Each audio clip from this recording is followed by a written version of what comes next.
The knock came at dusk soft, uncertain, almost like a child tapping, but to Samuel Crawford it struck like thunder, not because of its volume, but because of its impossibility. In nearly 2 decades of desert solitude, no one had ever knocked on his door after sundown. The August heat still clung to the earth like a fever, rising in waves from the red clay floor of southern Arizona.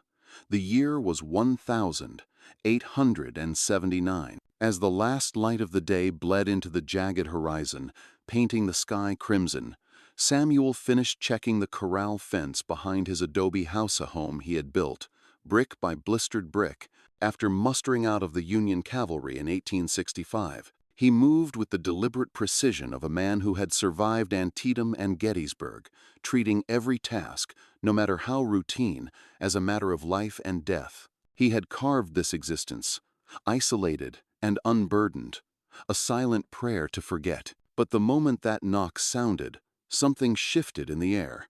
The usual chorus of desert life-howling coyotes, chirping cicada shad, fallen eerily silent. Even the horses in the barn had stopped their gentle rustling. Samuel froze, a bucket of water in one hand, and listened. Footsteps.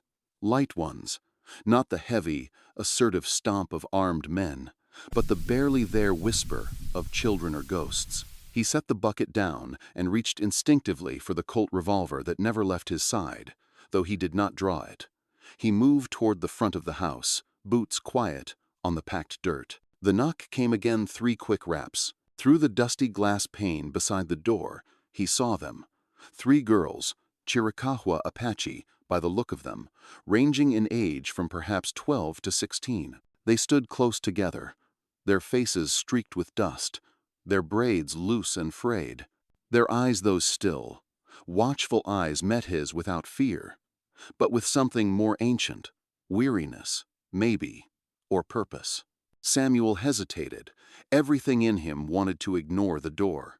He was too old, too tired, too haunted to get involved in anyone else's struggle. He'd lost his wife, Sarah, to cholera while he rode under Sheridan's banner, and their infant son, buried under a nameless stone somewhere far from the Arizona sun. That double tragedy, combined with the horrors of war, had driven him to this solitude, a silent pact with himself to never feel that kind of loss again. But something in the way the youngest one leaned on the middle sister, too weak to stand straight, and the way the oldest one stood tall, despite her exhaustion, stirred a memory not just of his own lost family, but of the countless innocent faces he'd seen broken by conflict. He ran a hand over the worn King James Bible he kept on his nightstand, a forgotten comfort from a forgotten life. Samuel opened the door without a word. He didn't step aside, not yet.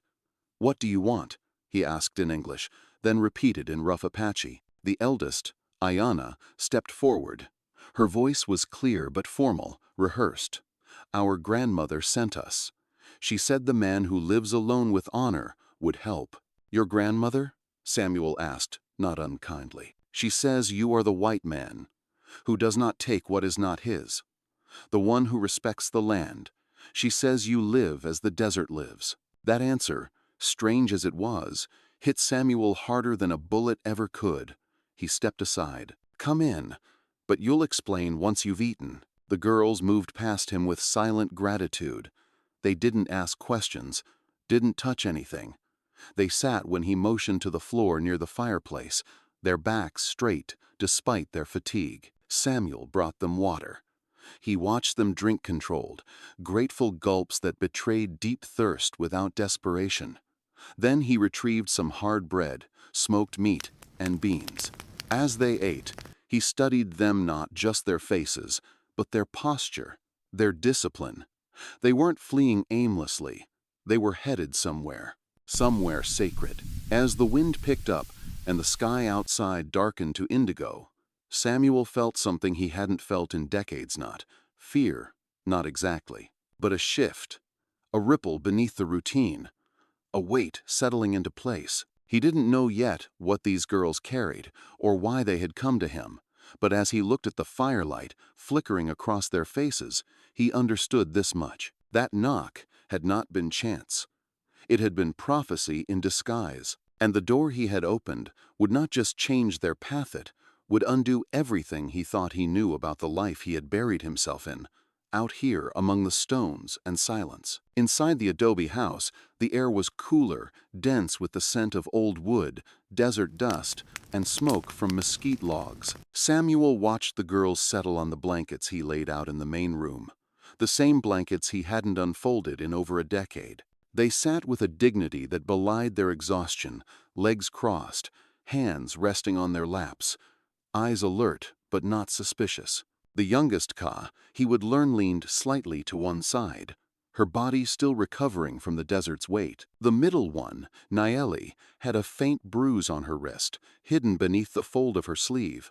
Samuel didn't ask. He never asked questions. He didn't need answers. Tumless, the silence hurt more than the truth. He poured water into a second tin cup and handed it to the child without ceremony.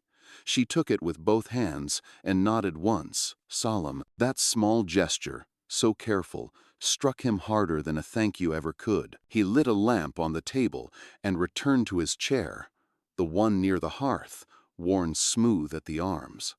The girls began to eat, slowly, respectfully. They didn't look around the house, didn't point, didn't fidget. Samuel noticed that. Respect for space. He had seen that same kind of reverence among scouts during the Warman, who knew a man's space was as sacred as his grave. As the quiet stretched between them, something flickered in Samuel's mind, unbidden, but vivid. A cold morning, a small hand in his son's, before he left for war.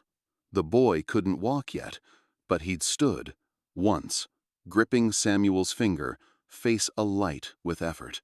And then Sarah's laughter, distant now, as if carried on the wind from 1,000 miles away. He remembered the verse Sarah used to whisper, a psalm about tears and joy, a melody long lost in the din of war. The memory passed like a shadow. He didn't flinch, but his hand tightened slightly on the armrest. Ayana, the eldest, spoke first, her voice as steady as before. "We are headed to Black Mesa. There is a ceremony. A decision must be made. The old ones say we must ask the spirits whether to fight or seek peace." She spoke of the growing pressure, the Indian Appropriations Act of 1871 that stripped their lands, forcing their people into ever-shrinking reservations. Samuel's brow furrowed, but he said nothing. Ka, the youngest, added quietly, "Some want war. They say Geronimo will lead us. Others say too much blood has been spilled. The land is heavy with it." Her words weren't poetic.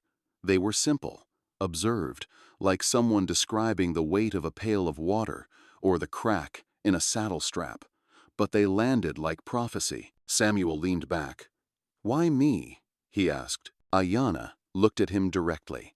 "Because our grandmother, Chosovi, says you live by the laws of the desert. You do not take what does not belong to you. You do not speak unless words are needed. You built your home without stealing the water. You did not chase our hunters away." Samuel didn't know what to say to that. He'd thought his years in the valley had gone unnoticed, that his silence had made him invisible, but it hadn't. It had made him legible to those who knew how to read the land.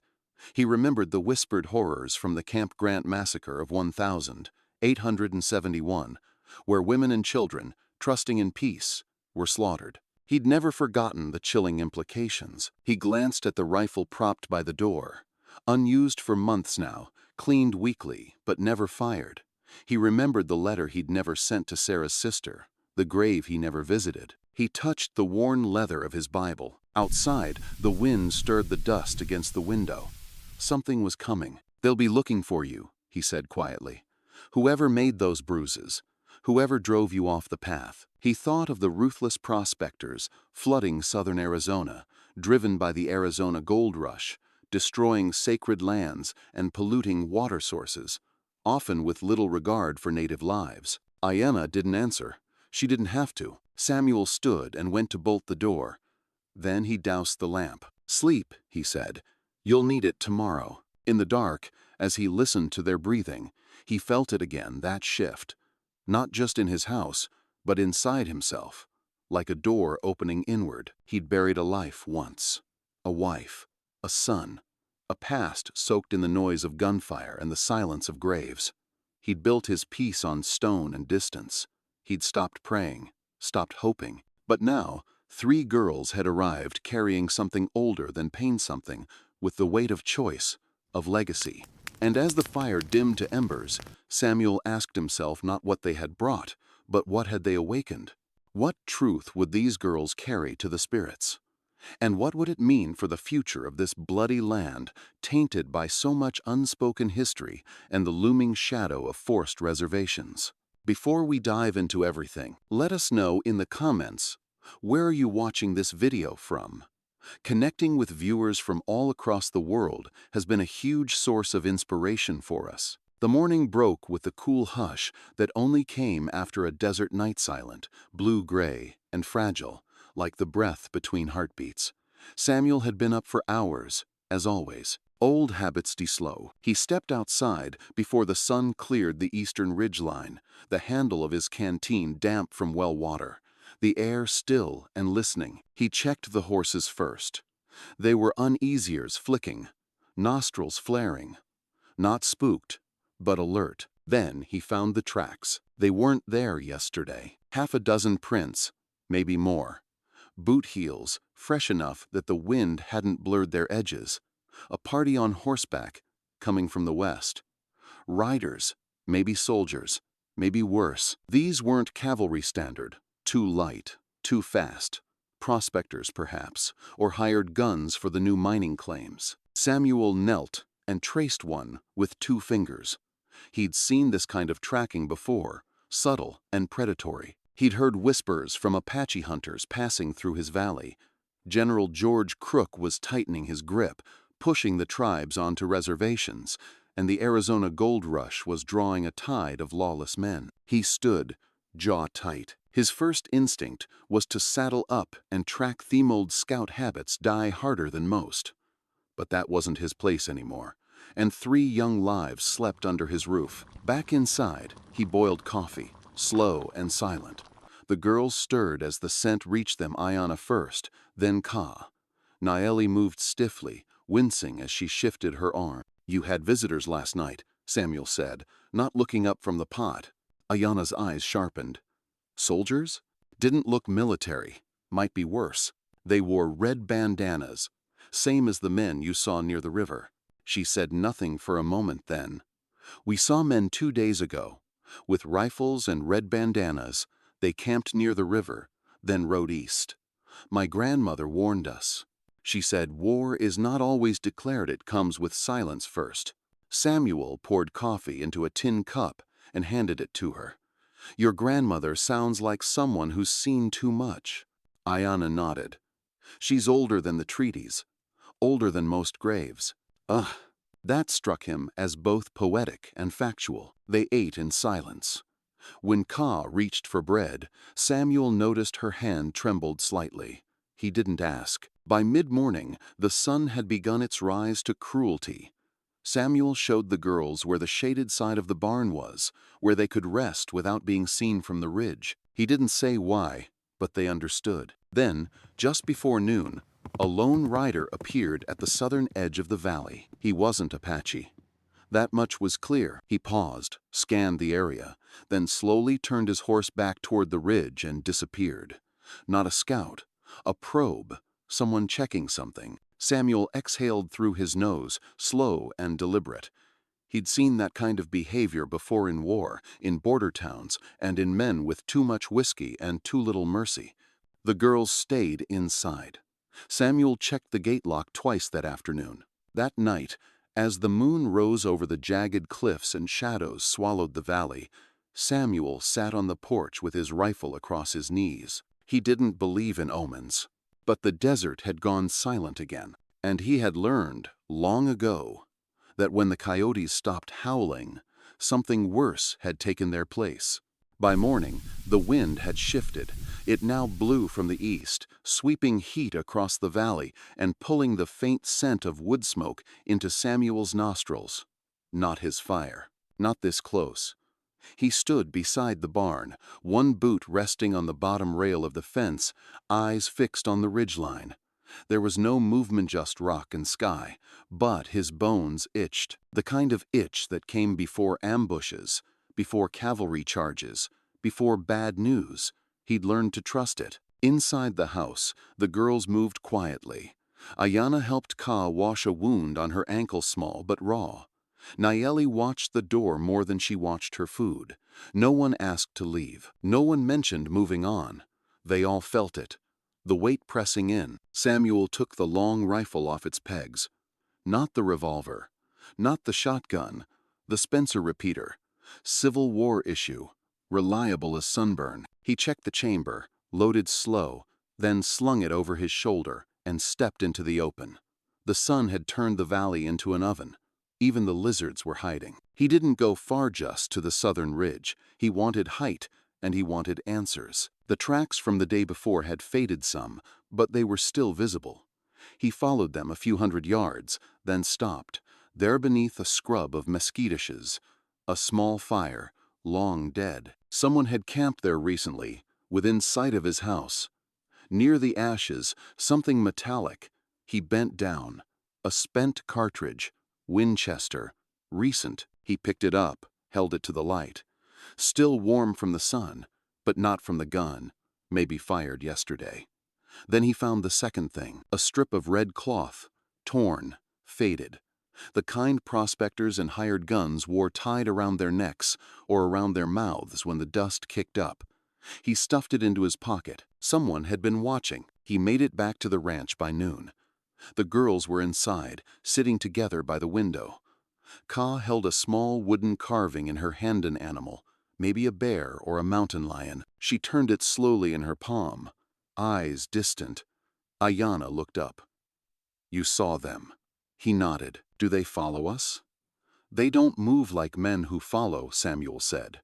"They move like men who wait." That answer made Ayana's jaw tighten. "Then we cannot wait." "You're not going anywhere today," Samuel replied, flat. "You step outside this valley before nightfall, they'll find you by moonrise. Or worse, spook you into running where you shouldn't." "We have a time," Ayana said. "The ceremony must be before the next moon." "You'll make it, but not today." She studied him, not challenging but measuring, testing the lines of his resolve.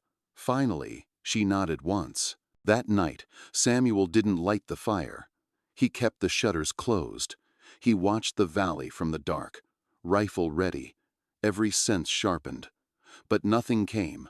No knock, no hoofbeats, no glint of metal on distant rocks, just the stillness that made men nervous.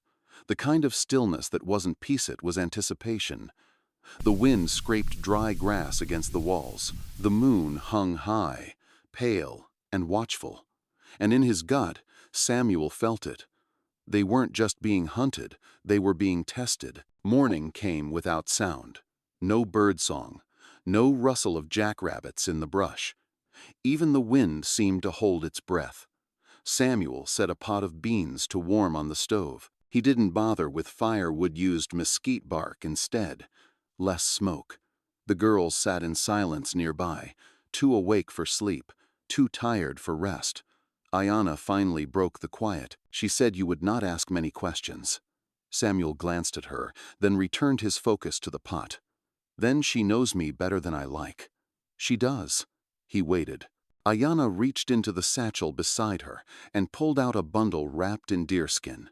She untied it carefully and unfolded the layers to reveal a flat, worn object, something between a map and a ledger. Hand-drawn, marked with symbols, lines, and faded script in both Apache glyphs and Spanish. "My grandmother sent this," she said.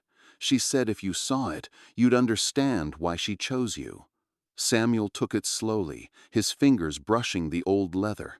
The parchment smelled of smoke and sage. He studied it under the window's pale light. The drawings weren't just a map, they were a record. Of trails, camps, sacred places. Places he'd heard whispers of in trading posts and military rumors, places white men were warned never to tread. Places where even General George Crook's seasoned scouts hesitated. His eyes paused on one mark in particular, a black circle. Near it, a name etched in delicate Apache script. He recognized the shape of the land. He'd passed that ridge during his second year here, chasing down a wild steer. It hadn't felt like a place back then, more like a presence. "This site," he began. Ayana interrupted gently, "is where the ceremony must happen, before the next full moon, before more blood is spilled, before they force us all into the reservations." Samuel looked up. "What kind of ceremony?" Ka answered, her voice barely above a whisper. "To speak with the ones below the earth, to ask if the people should fight or bow, if the spirits will rise again or rest." Samuel blinked. He had seen Apache rituals from a distance before, fire dances, healing chants, but this felt older, like something whispered through stone, not sung. "So why me?" he asked again. "Why not one of your own people to guard you, to carry this?" Ayana met his gaze, calm as still water. "Because they would be followed, because they would be killed, and because she believes you remember what it means to lose without dying." Samuel felt the words settle into him like coals under ash. He thought of the Bible on his nightstand, of the verses about burdens and redemption, and how he had dismissed them for so long. "She said you carry silence like a blanket," Ayana continued, "and that in silence, some things grow stronger. She says you are like Tom Jeffords, but one who has walked in the darkness of both worlds." He handed the parchment back. "She's not wrong." The wind picked up outside, a low, steady moan through the mesquite, the kind that warned of change. Naeli looked out the window, her young face drawn. "They are not chasing us because of what we carry," she said. "They are chasing what we might awaken." That night, as the girls slept, huddled near the hearth, and Samuel sat in the corner polishing the barrel of his rifle, he kept thinking about that black circle on the map. A place of voices, a place of judgment, and the woman who had never met him, yet knew enough to send her granddaughters straight to his door. It wasn't just trust, it was faith. The stars above the valley burned sharper than usual, closer, almost threatening in their clarity. Samuel sat outside the house, a blanket across his shoulders, the long rifle resting beside him. He didn't expect an attack tonight, but the quiet was too deep to ignore. Inside, the girls slept. He hadn't asked their full story. He didn't need to. The truth was written in their movements, in the way they took turns sleeping, never all at once, in how Ayana always positioned herself between the others and the door. They were trained, not as warriors, but as messengers, or vessels. The memory of the parchment still lingered in his thoughts. That black-marked site, the mention of voices below the earth, the ceremony they would perform older than any treaty or border, and the phrase Ayana had spoken, "You remember what it means to lose without dying." Samuel had carried 1,000 miles of silence on his back, the sound of Sarah's voice fading under fever, the child who never had the chance to speak, the faces of boys in blue and boys in gray, who bled the same color into southern soil. He had survived battlefields, cholera camps, and years of loneliness by becoming stone. Now, 3 girls and a piece of leather-bound parchment had cracked the stone open. He didn't like how it felt, but he couldn't deny the stirrings within him, a memory of a distant prayer, a childhood lesson about redemption. That afternoon, he'd caught sight of more tracks by the north slope, smaller ones this time, barefoot or moccasin. Apache scouts, not hostile, curious, maybe, watching him, watching the girls. He didn't tell them, let them sleep, let him carry that weight alone. But the burden was growing. Not the danger, not yet, but the realization that he wasn't just sheltering children, he was protecting a question that might shape the future of every man, woman, and child in this desert. Do we fight or do we bow? He remembered the scouts during the Warth, native guides forced to lead cavalry into their own lands. He remembered one in particular, name long forgotten, who'd once told him over a shared fire, "When your enemy wears your brother's face, the heart never rests again." Samuel hadn't understood then. He did now. He thought of the words in the worn Bible, "Vengeance is mine, saith the Lord." But what of justice? What of peace? At dawn, Ayanna emerged from the house. She sat beside him without speaking, wrapped in a wool shawl. For a moment, they just watched the sun climb over the red cliffs. Then she said softly, "You do not have to come with us." Samuel said nothing. "You've done more than we hoped. Shelter, water, food. My grandmother said if you said no, we were not to be angry. But she also said, if you said yes, you would carry more than us. You would carry part of the land itself." Samuel looked at her, into eyes too old for 16. "And what if I fail?" "You won't. That's faith," he muttered. "No," she said. "It's choosing to believe even when belief makes no sense." He let the silence settle between them. He had lived too long in quiet, too long thinking the past was something to wall off like a wound. But perhaps it was a fire, something to be tended, not buried. And perhaps these girls didn't come to his door by accident. Perhaps they came to wake something. If you found this helpful, a quick like really helps us keep creating. They came at midday. Two riders, not bothering to hide their approach, raising a thin curtain of dust behind them as they trotted along the ridgeline, slow and deliberate. One wore a union coat, buttons tarnished by time. The other had the gait of a rancher, but too clean, too polished. Samuel stepped out onto the porch, rifle across his chest, gaze calm. The riders didn't dismount. "Samuel Crawford?" the one in uniform called. "You're standing on my land," Samuel replied flatly. The other man grinned. "Just a visit, old-timer. Name's Pike. This here's Lieutenant Calhoun. We're looking for some runaways. Apache girls. Might have seen tracks leading out this way." Samuel said nothing. "You see anything unusual?" Calhoun asked. His tone was clipped, formal, but his eyes drifted past Samuel toward the window. "No more than usual," Samuel answered. "Coyotes, hawks, liars."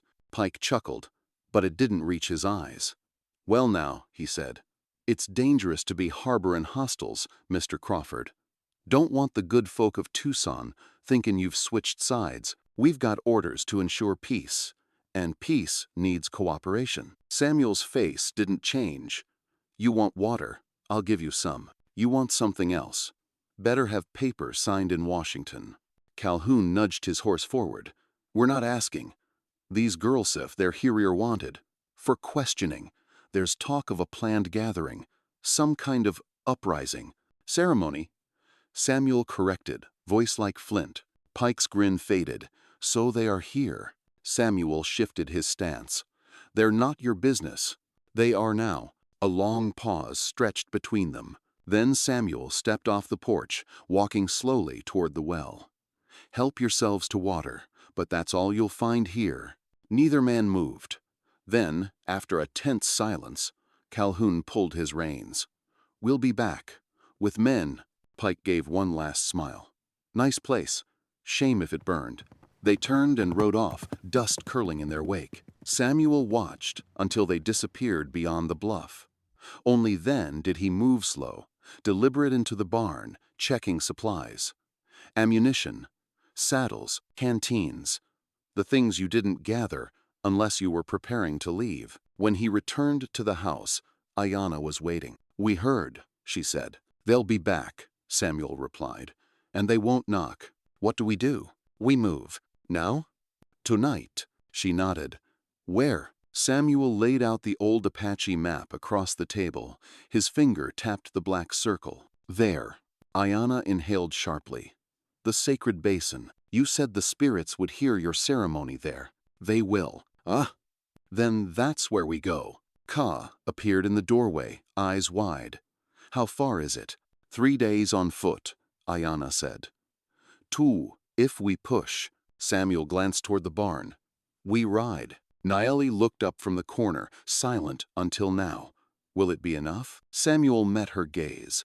"I don't know, but they're coming either way, and we won't be here when they do." He moved to the back room, retrieving a small leather-wrapped pouch. Inside was a compass, a bullet flattened at Antietam, and a worn ribbon faded blue. He tied it around his wrist, not for memory, for resolve. The horses moved at a silent trot beneath the moon's pale gaze.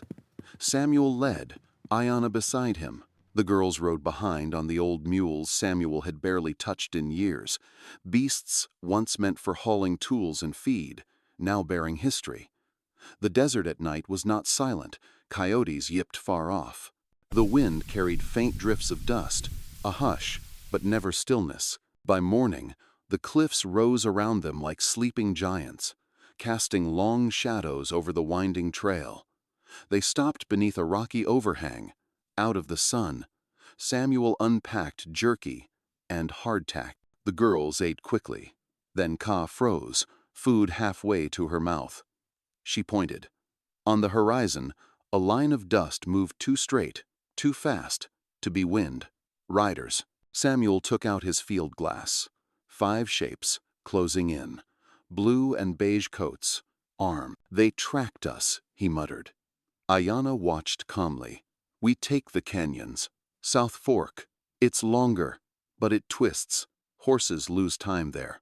Samuel nodded. We move. They packed in minutes. The trail narrowed, leading into jagged red stone. Cliffs pressed close on either side. The sun above barely touched them. Samuel remembered this canyon from years ago before he shut the world out, a place of echoes and ambushes. For an hour, they heard nothing.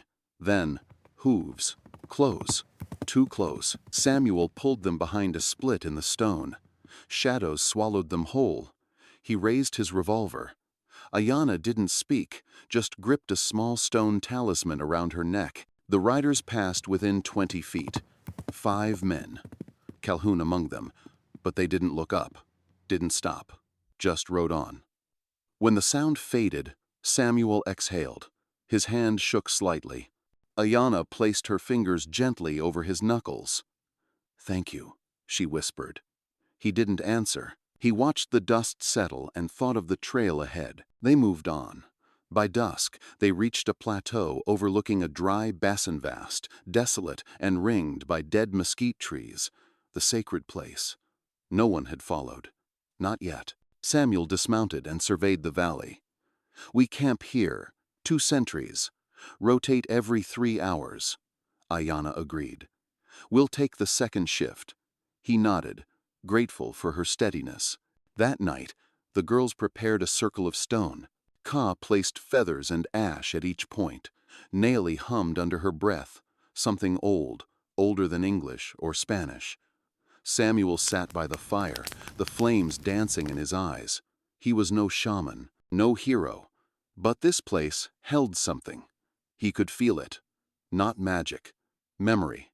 The memory of countless feet warriors, mothers, children passing through, leaving hopes in the dirt. He reached into his coat and touched the bullet he'd carried since the war. Not all wounds bled. Some just waited. The moon hung heavy, a pale witness over the sacred basin. Silence stretched across the valley, thick and expectant. Even the wind seemed to pause, as if in reverence.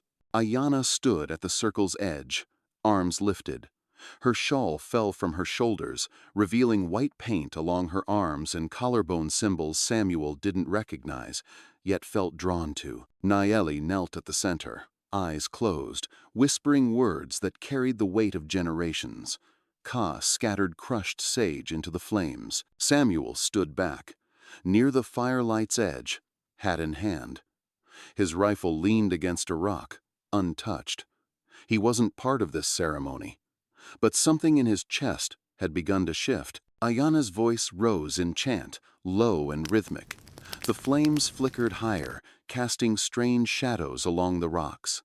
The girls' movements were measured, old, practiced.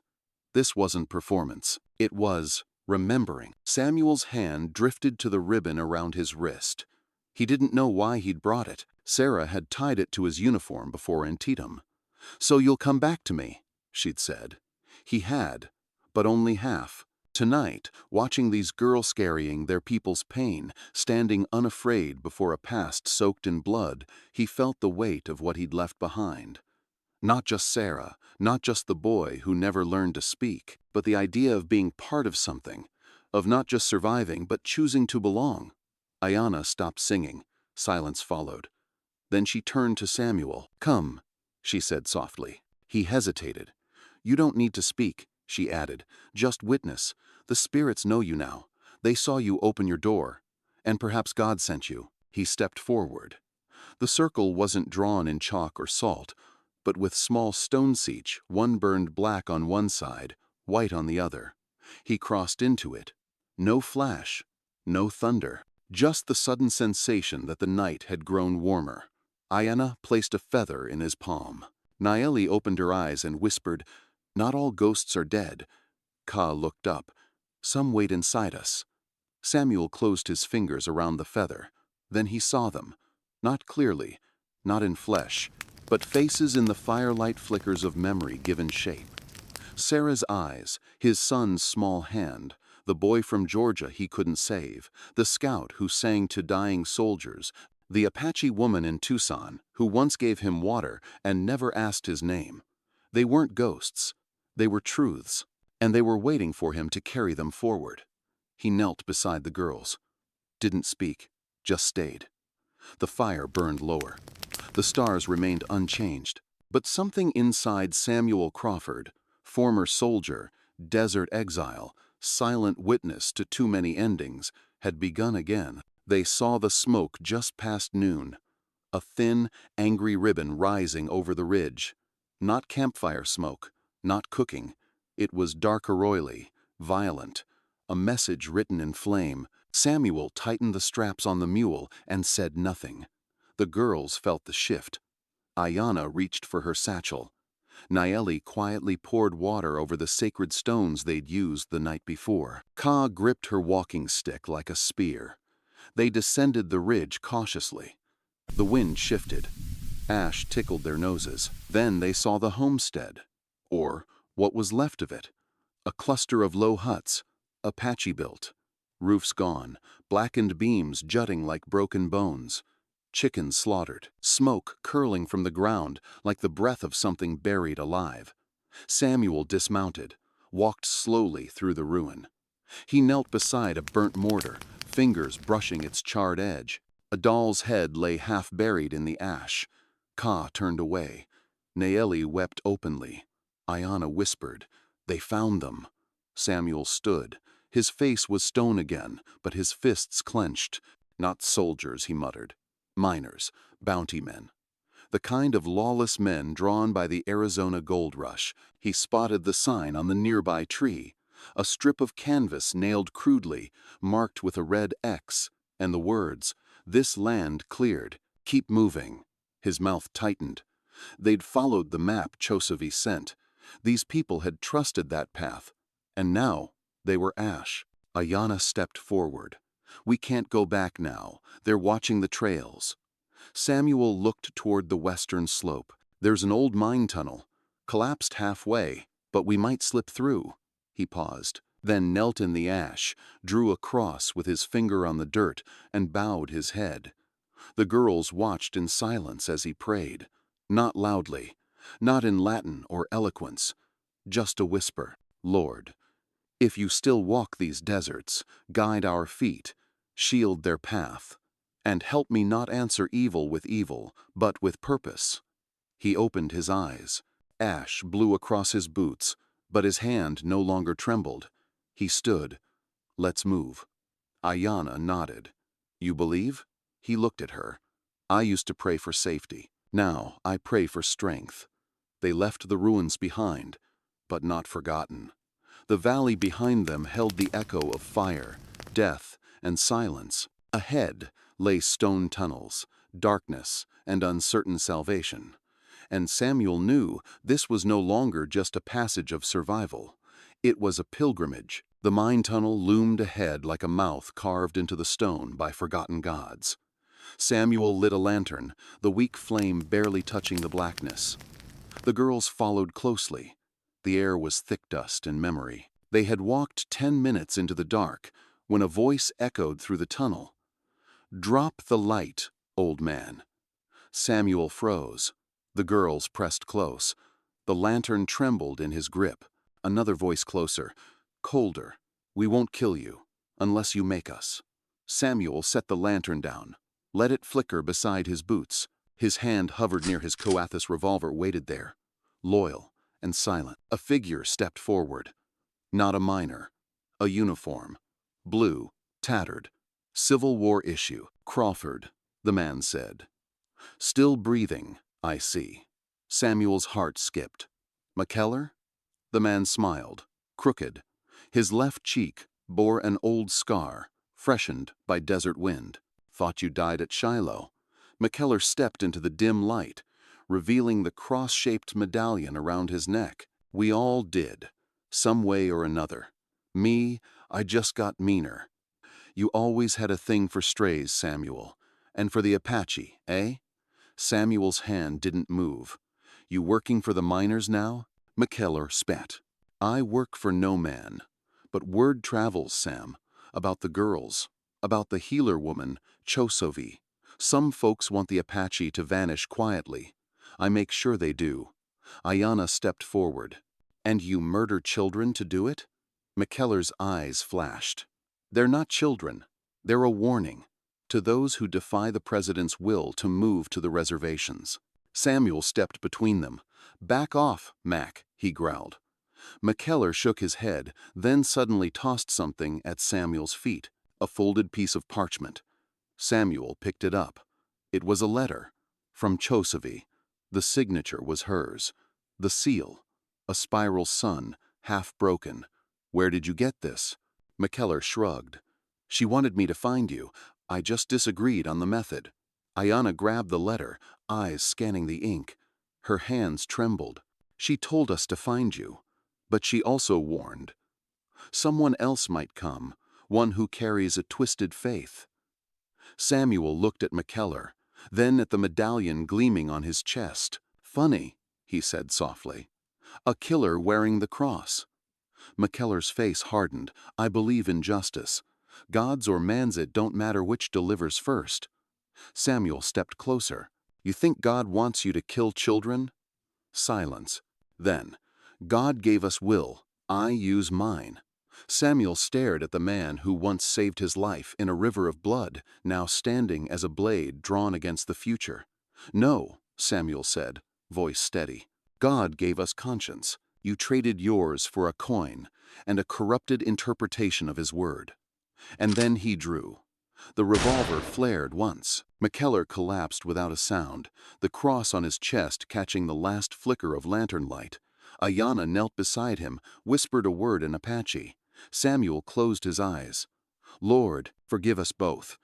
The tunnel went still. The tunnel spat them out beneath a narrow ledge, overlooking the valley that cradled Fort Dalton. It was late afternoon. Smoke coiled lazily from chimneys.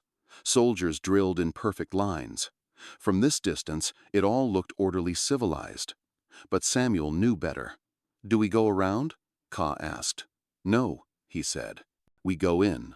Ayanna stared. Are you mad? No, Samuel replied. I'm tired of shadows. I'm tired of running. They approached the fort openly. At the gate, 2 young privates leveled rifles. Halt! Samuel raised both hands.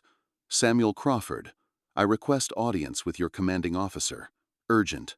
The guards hesitated, then ushered them in, rifles never lowering. Colonel Reuben Thatcher sat behind a walnut desk, his white gloves spotless, his face carved in granite.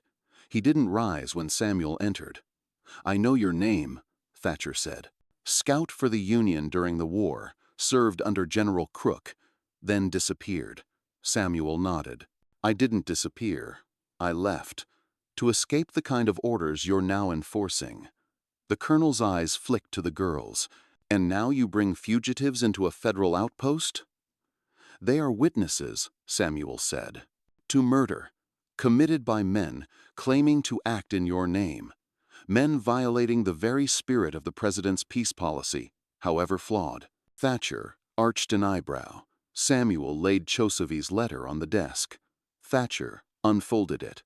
Read slowly. Interesting, but this does not absolve you from harboring hostiles.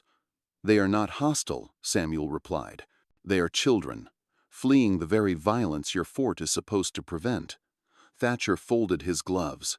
Crawford, the law is clear.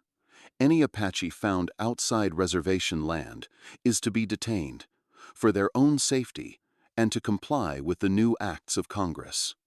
Samuel stepped forward. And who protects them from men like McKellar? From the ruthless prospectors who burn homesteads and poison streams in the name of gold. That name turned the air cold. Thatcher stood. You killed him. Yes, Samuel said evenly. After he confessed to massacring an Apache homestead. After he threatened these girls. He was a cancer on this land, acting with an impunity I suspect you're well aware of.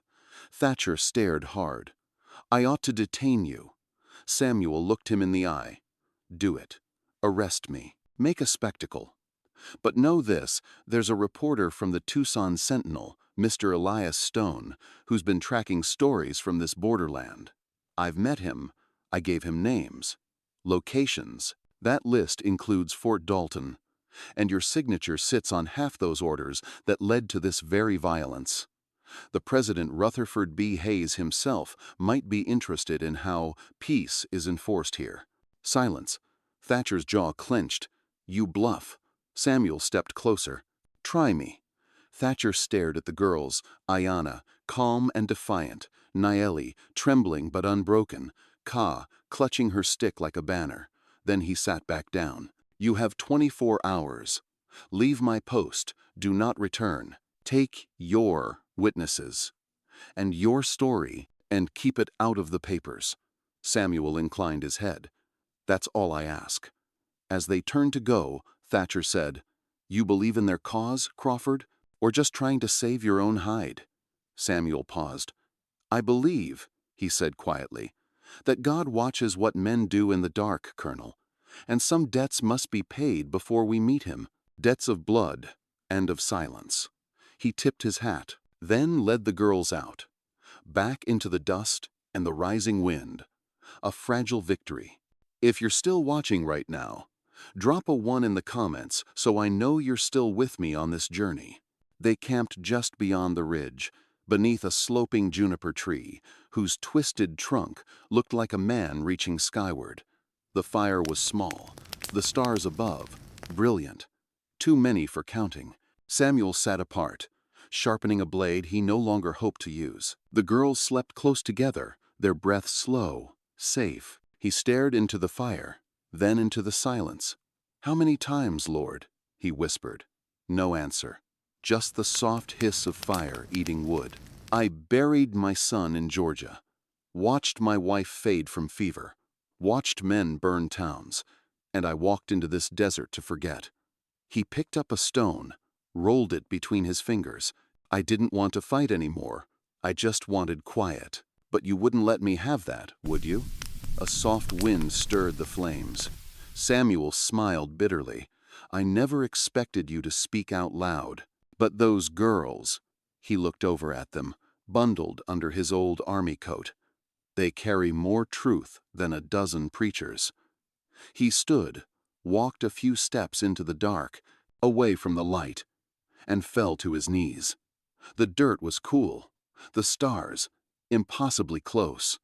Help me not waste this second chance, he prayed. If you gave me strength before, give it again, and not for revenge, for something better, for peace, for them, for this land.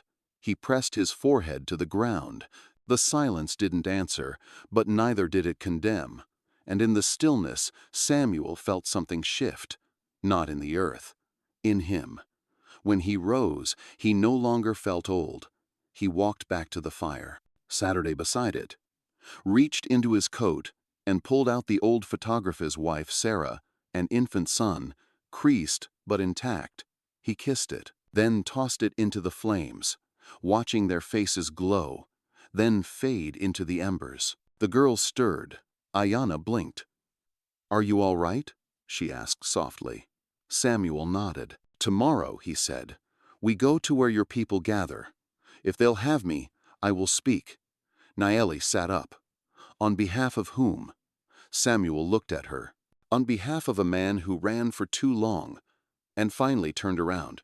Dawn arrived hesitant and pale. Samuel stirred the embers of last night's fire, coaxing warmth back into its bones. Ayanna, Ka, and Nayeli helped. their silence together a testament to the bond they'd forged in hardship. No words, just shared breaths and knowing glances. Soon, the valley below stirred awake. A group of Apache men emerged, some in worn leather, others in dark coats and beads. Their leader, a tall man named Taza, a known Chiricahua chief, son of Cachus, regarded Samuel with cautious respect. From the east, a smaller group of white settlers and a lone army lieutenant followed, likely dispatched from Fort Dalton. The lieutenant carried himself stiffly, rifle slung on his back, eyes watching every step. This was the exchange, the fragile meeting between those who had lost too much. It trembled like a newborn colt, unsteady but alive. Samuel stepped forward, feather in hand, the same feather Ayanna had offered during the ceremony, tied to a leather cord around his wrist. It glinted in the pale light. "He stands with us," Ayanna told the Apache. They murmured, some nodded. Samuel turned to the lieutenant. "I carry no rifle now, but I carry truth." He paced slowly between both groups, every word measured, every pause purposeful. "My name is Samuel Crawford. I once fought men who wore blue, same as yours. I've seen villages burned, children screaming, families shattered. I survived not by shield, but by closing off my heart. I know both sides." Taza stepped beside him. These girls came to him first, not for protection, for answers, from the land, from the spirits. They did not seek war. Samuel nodded. They sought a sign, a choice beyond fear. He addressed the lieutenant. "Men died at your hand. Men died at ours. But today, no more blood needs spilling. Not under my watch, and not under God's." The lieutenant swallowed. "Orders are orders," he said quietly. Samuel rested a hand on his shoulder. "What if your orders are wrong? What if they command you to shoot small, frightened voices? What if they command you to turn a blind eye to massacres like Camp Grant, which still haunts this land?" Silence. Then Taza spoke. "I see mercy in this man's eyes. I smell respect in his dust and sweat. I hear the same sorrow in all of us." The Apache men shifted, their weapons lowered. The lieutenant's rifle slowly lowered too. Samuel closed his eyes. "Mercy is the echo of God's heart. Do we not believe he walks this earth?" No one answered. No one needed to. A single breeze rustled through mesquite, lifting the dust around their feet like whispered prayers. Ka stepped forward and placed the small sacred stone by Samuel's boots. "This is our peace offering."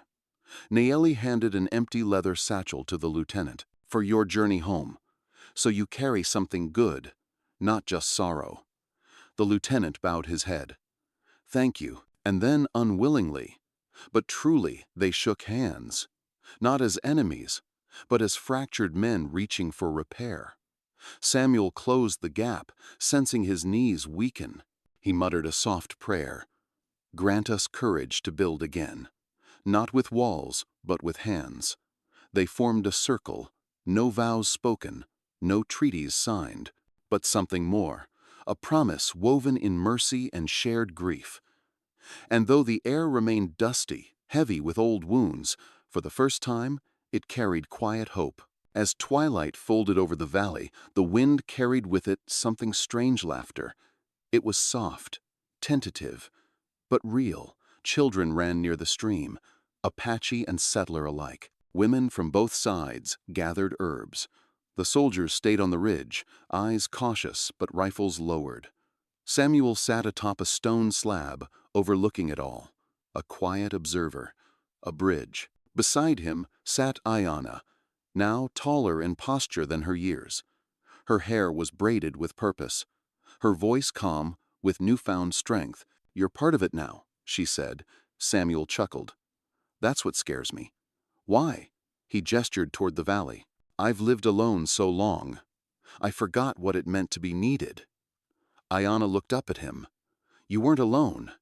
You just hadn't heard the right knock." He nodded, then pulled out a worn notebook once blank, now filled with names, stories, dates, a ledger of pain and of peace. He wrote today's date, then paused. From the trail behind came hoofbeats familiar and slow. A rider approached. The reporter from Tucson, Elias Stone, dusty, curious, and ready with a pen. He dismounted, shook Samuel's hand, then turned to survey the valley. "You really did it," he whispered. "This isn't just a story. It's a beginning, a testament against President Hayes's harsh policies." Samuel smiled, weary but steady. The reporter raised a camera. "May I?" Samuel nodded. The flash cracked a moment frozen. Behind them, someone lit a lantern and held it high on the ridge. Another answered from the opposite hill. Signal lights, 1, then 2, then 5. Across the vast, broken land, small fires flickered, not of war but of gathering. It wasn't a treaty. It wasn't a grand speech. Just quiet agreement that tonight no one would raise a rifle. No one would strike a match out of hate. Samuel stood. He removed his old army coat, folded it, and placed it on the stone. "Time I wore something new." Ayanna handed him a woven sash of the Chiricahua, colors deep as canyon rock and dawn sky. He wrapped it across his shoulder, a final gesture, not of surrender, of transformation. The firelight caught his face, weathered but lit from within, and from somewhere, deep, perhaps not in his ears but his soul, he heard the whisper, "Well done, my good and faithful servant." 2 years had passed. The ridge was greener now, the river fuller. Even the wind seemed gentler. Samuel's cabin no longer stood alone. Nearby, a circular structure, part Apache, part settler, design served as a common house. Traders came, not for gold, but for stories, hand-woven goods, and knowledge. Inside the house, Ayanna taught both languages. Children recited verses from memory, both from their ancestors and from the book Samuel had once buried beneath his guilt. Now it sat open in the community's shared space. Psalm 85 was underlined. "Mercy and truth are met together. Righteousness and peace have kissed each other." Samuel tended his garden, hands dirtier than ever, but lighter in soul. He spoke little still, but now it was by choice, not by pain. Ka had taken to painting. Her pictures hung in homes from Tucson to Santa Fe, portraits of rivers flowing between two peoples, of mountains sheltering songs. Neeli had joined the traveling circuits, telling their story at missions and schools. She carried Samuel's notebook with her, pages filled with careful script and faded fingerprints. Some called him a prophet, others a fool who got lucky. But those who knew, they called him Bridgewalker, a new Tom Jeffords for a new era. One morning, Ayanna placed a letter on his porch.